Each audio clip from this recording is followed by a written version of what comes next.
Hello friends, नीलूज instant delight चॅनलवर तुमचं सगळ्यांचं स्वागत आहे। आज आषाढी एकादशी असल्याने आज आपण देवाकरता एक छान प्रसाद बनवणार आहे। ती म्हणजे रताळ्याची खीर। रताळ्याची खीर युजुअली लोक दूध घालून बनवतात, पण आज मी नारळाचा रस यूज करून ही खीर बनवणार आहे। चला तर मग साहित्य बघूया। इथे मी घेतलंय एक मोठ्या साईजचं रताळ। त्याला लागणारं साहित्य 1 वाटी खोबरं, गूळ 1 वाटी, साजूक तूप, वेलची पावडर, तुम्ही जायफळाची पावडर घेऊ शकता, व ड्रायफ्रूट्सचे बारीक केलेले तुकडे। इथे मी काजूचे पीसेस करून घेतले। तुम्ही पाहिजे असल्यास बदामाचे पीसेस, पिस्त्याचे पीसेसही घालू शकता।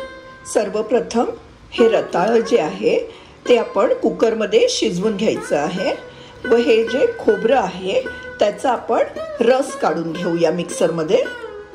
इथे मी रताळ उकडून त्याच्या साली काढून अशा छोट्या छोट्या पीसेस करून घेतलेले आहेत, व इथे नारळाचं रस काढून घेतलेला आहे। आता आपण खीर बनवायला सुरुवात करूया। इथे मी कढई तापत ठेवलेली आहे, त्यात आता मी हे साजूक तूप जे घेतलंय ते घालणार आहे। ते आपण छान आता वितळू देऊया। त्यात आता या रताळ्याच्या फोडी ज्या केल्या होत्या त्या घालूया,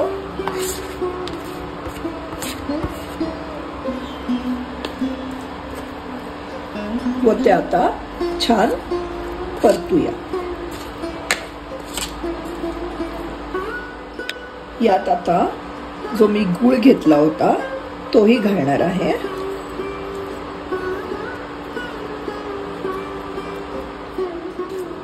व ते आता छान एकजीव करूया।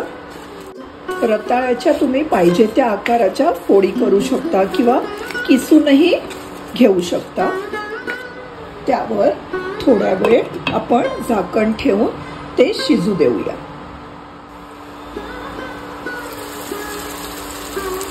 आपण पाहू शकता आपलं गूळ छान वितळलेलं आहे। यात आता मी हे जे काजूचे पीसेस घेतले होते ते घालणार आहे। त्यात आपण वेलची पूड घालूया,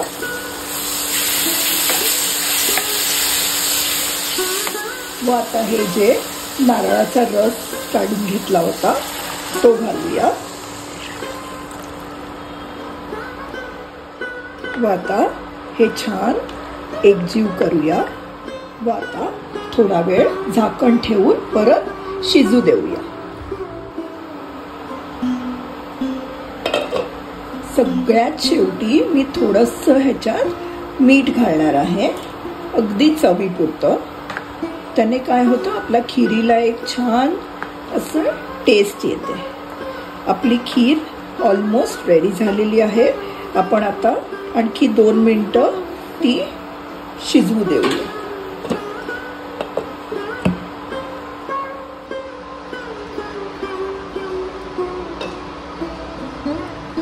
आपली ही खीर आता रेडी झालेली आहे। आपण ती आता एका सर्विंग बाउलमध्ये काढून घेऊया। या दिवसात रताळी आपल्या मार्केटमध्ये आपल्याला खूप दिसतात, त्यामुळे तुम्ही ही रताळी आणा व असली खीर नक्की ट्राय करून बघा। आज आषाढी एकादशी असल्याने तुम्ही ही प्रसाद म्हणून देवासमोर ठेवू शकता। तुम्हाला ही रेसिपी आवडली असेल तर माझ्या चॅनलला लाईक, शेअर व सबस्क्राईब करायला विसरू नका। थँक्यू।